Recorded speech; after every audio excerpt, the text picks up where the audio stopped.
Hi there. Before we begin, please make sure you have a notebook or a piece of lined paper and a pencil ready on your desk. You are about to listen to a summary of the book, The Wild Robot by Peter Brown. Please listen very carefully as you go, because you will need to write down and answer some questions at the end of the story. I have a challenge for you. Try to finish the summary and write all your answers on your paper before you check the video description to see if you're right. This is a great way to practice your listening and thinking skills. I hope you enjoy the story. Have fun. The story kicks off with a massive cargo ship getting absolutely wrecked by a storm. It's a total L for the shipping company.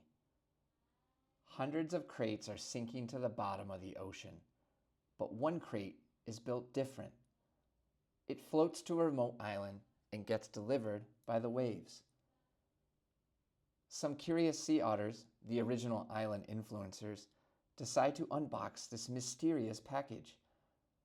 They accidentally hit the on button on the back of the robot's head, and suddenly, ROSM Unit 7134, aka Roz, is online. At first, Roz is a total noob. She's standing there in the rain like a lost tourist while the local animals are looking at her. Who is this metallic weirdo?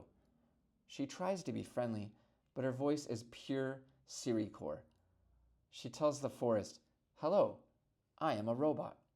And the bears and wolves basically think she's a monster sent to ruin their vibe. She realizes she's in a high-stakes survival game with 0 tutorials. Roz realizes that if she doesn't adapt, she's going to get sunsetted by the elements. The island is beautiful, but the difficulty bar is set to hardcore.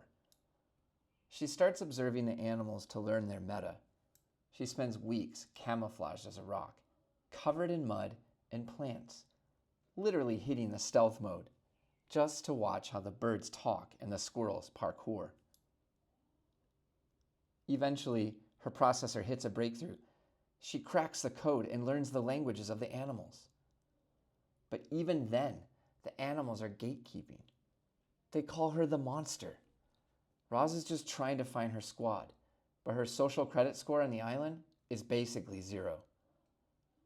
She's lonely, she's metallic, and the vibes are definitely not immaculate. She's just a bot looking for a purpose in a world of fur and feathers. Everything flips when a rockside, a major map hazard, causes a tragic game over for a family of geese. Roz feels a major glitch in her system. Is she catching feelings? She finds a single surviving egg and decides to adopt the gosling. She names him Brightbill, and suddenly the wild robot becomes the wild mom. This is where the story goes from survival horror to peak wholesome content. Roz has to learn how to be a parent bot. She gets help from a crusty old goose named Loudwing and a beaver named Mr. Beaver, who helps her build a lodge, her new base. By taking care of Brightbill, Roz finally gets her verified badge from the other animals. She's no longer a monster. She's a core member of the island's Discord server. As Brightbill grows up, he realizes he's not like the other geese. His mom is literally made of titanium, which is a bit of a flex, but it's also kind of weird. When autumn hits, Brightbill has to join the Great Migration. It's a huge server event where all the birds fly south. Roz is left behind and the island enters into a massive lag spike, winter. The temperature drops to absolutely 0 vibes, and the biological animals are struggling to stay out of the lobby. Roz, being a total G, turns her lodge into a massive community hub. She builds fires, something the animals have never seen, and keeps everyone warm. She literally saves half the island from certain doom, proving she's the ultimate support class character. Brightbill returns in the spring with some leaked info from the outside world. He saw cities, humans, and other robots. He tells Roz that the world is huge, but their island is special. However, the peace is shattered when 3 Rico robots land on the island. These guys are the corporate police, sent by the devs, the manufacturers, to reclaim their property.